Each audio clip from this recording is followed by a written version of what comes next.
Hi everyone, I'm Otto Hansen, the CEO and co-founder of TermScout. I'll start with a couple of highlights. We, at the highest level, help people and businesses understand contracts. Think Yelp or health grades for contracts. It's a $30 billion market opportunity with very slow-moving incumbents, and we have a proven team of experienced attorneys, serial entrepreneurs, and engineers. So, we buy a lot of stuff, and by we, I mean businesses and people. And every time we go to buy something, we're met at the door by a contract, a legally binding instrument that we have to sign in order to use those products and services. Businesses are signing literally billions of contracts every year, many of which they're not reading. And it begs the question, does it really matter? And we argue, yes, it matters a lot. When your landlord withholds your deposit, or your airline loses your bags, or your cloud provider suffers a data breach. It matters when you wake up one morning to realize that Facebook has 50,000 data points on you that they're selling to companies like Cambridge Analytica, or when you show up to the doctor's office one day to learn of a new health condition that your health plan that you've been paying into doesn't cover. So yes, these contracts affect our wallets, our privacy, and our health in material ways. So how do we fix it? Well, first let's look at the anatomy of a typical contractual transaction. You've got a seller, let's take Amazon Web Services, for example. They've got a single contract that they send out to, in their case, millions of business customers. Well, at the highest level, what we do is really simple. We take that contract, we put it through a contract extraction, review, and analysis process. We compare it against similar companies in the industry. And the output are summaries, guides, ratings, and playbooks designed to help buyers quickly understand whether or not a contract is right for them.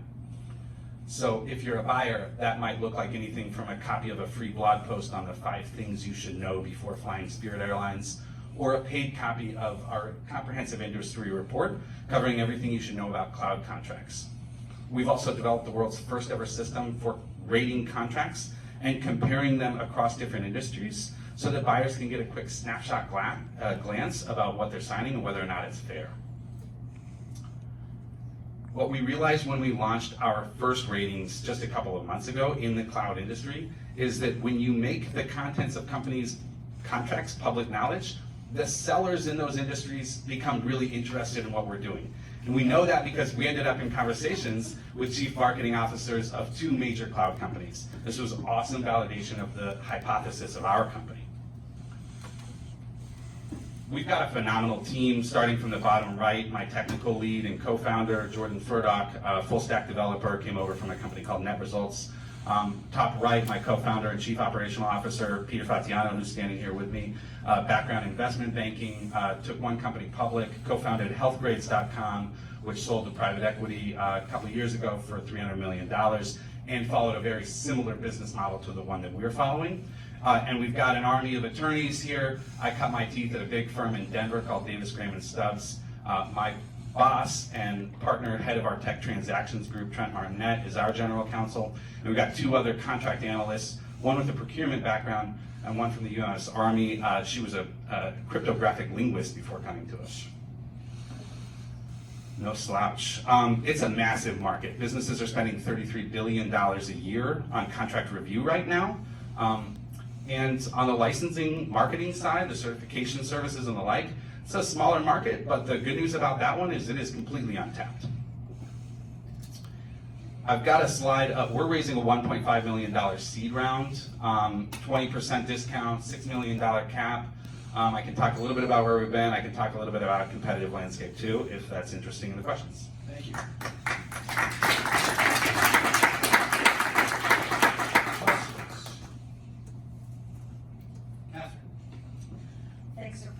Thanks, by the way. Nice job and good catch on keeping track of the time.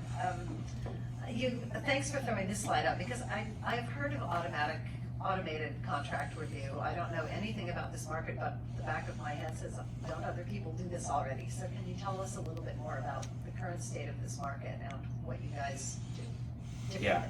So I'll walk you through this slide since we've got a visual. On the top end, high cost but really high quality are law firms like this one we're sitting in, the one I worked in. That's the best you can get. It's also very expensive. It's not a scalable solution for businesses. Bottom left, you've got a bunch of companies who are doing purely automated solutions. They're building software to try to help lawyers, really, or business people quickly understand contracts. Our solution is a hybrid of the two, and our hypothesis is basically that this isn't good enough, at least the technology isn't there right now. We're investing in this as well because this is how we get really big and get a really exciting exit.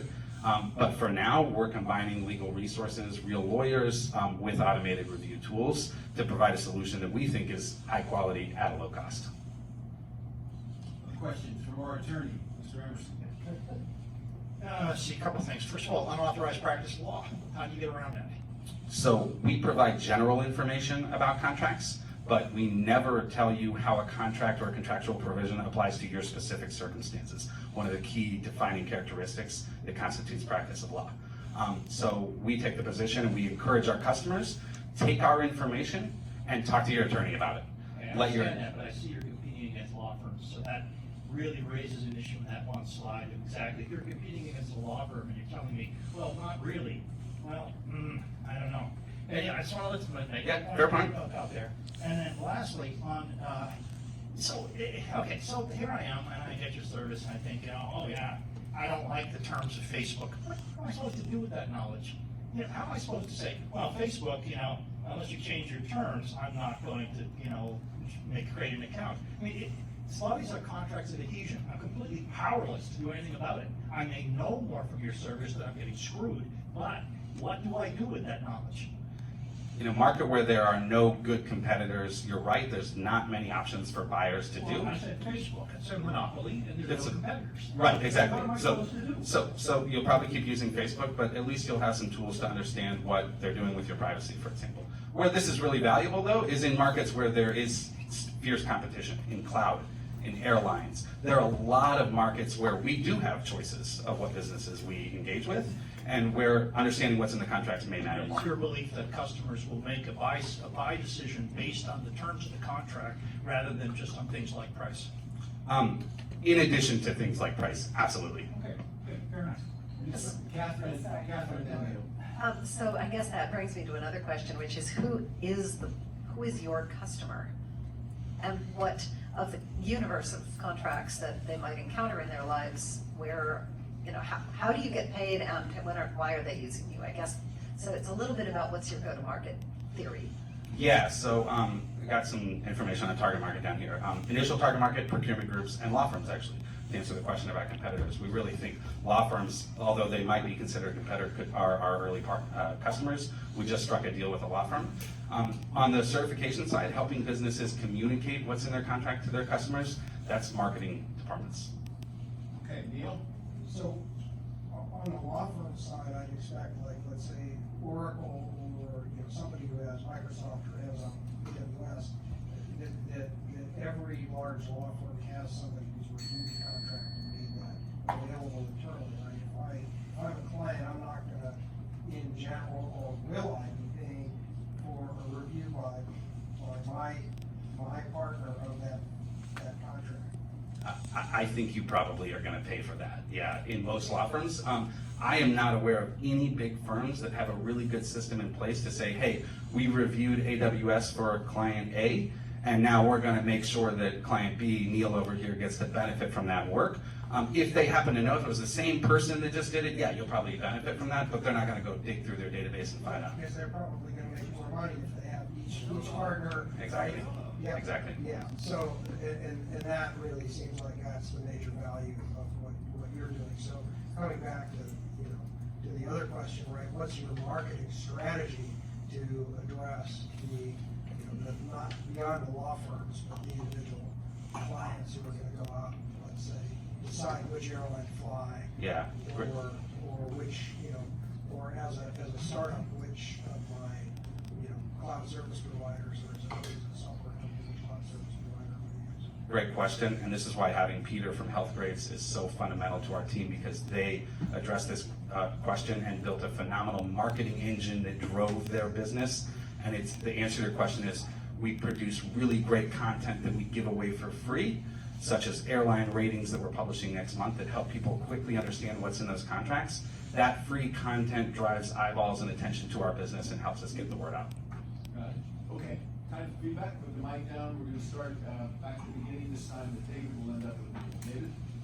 Well, overall, very impressive pitch. You're articulate. You seem to not only understand your business, but you've already kind of pre-digested the answers to some very obvious questions which we asked you.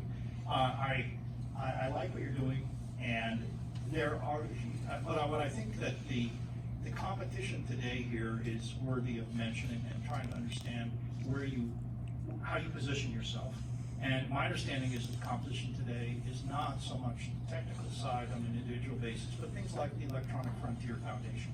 There are watchdog agencies that are looking out for the general public interest in these types of contracts. And those are the ones who will bring adverse publicity to bear on some really onerous terms. So I'd like to sort of understand in terms of the dynamics of having thought that through. And is the consumer sufficiently protected by that, or are you giving them some additional value that they're willing to pay for? Thank you. Catherine? Really nice pitch, I really enjoyed it. And I think all of my questions about this as an investable entity are in two areas. The first, and the most important is, I'm not buying your description of your market and your buyer and a pain point. I mean, the beginning led me to think it was kind of a consumer-oriented play.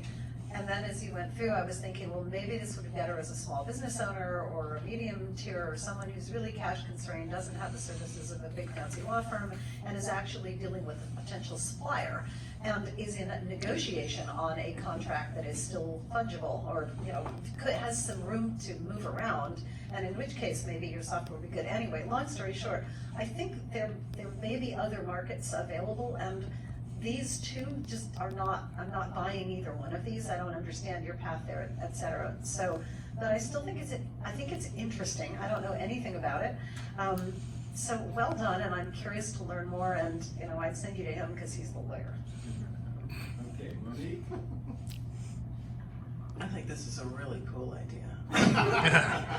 Very interesting. I agree with Catherine. I thought you were focusing on consumers at first. I was kind of excited because I was like, I would totally use this to really understand contracts at a consumer level, but it makes sense not to focus on consumers and really to focus more on enterprise, because to me that's a better market, especially from an investment point of view. That would be more attractive to me as an investor.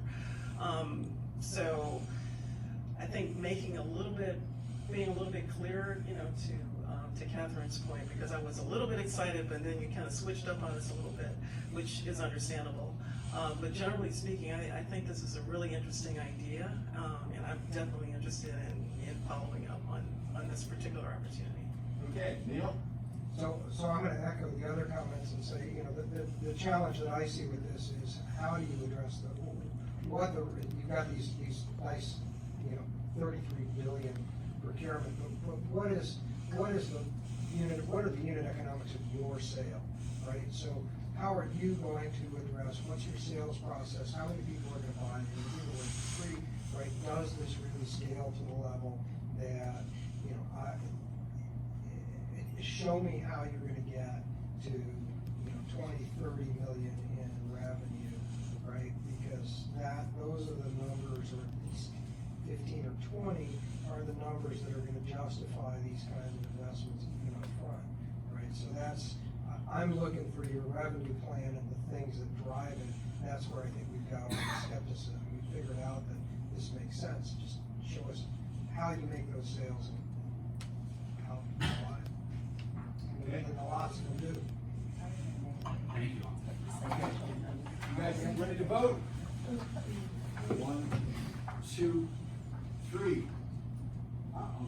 All right, we got 8 and 8. You got 16. It's very good score.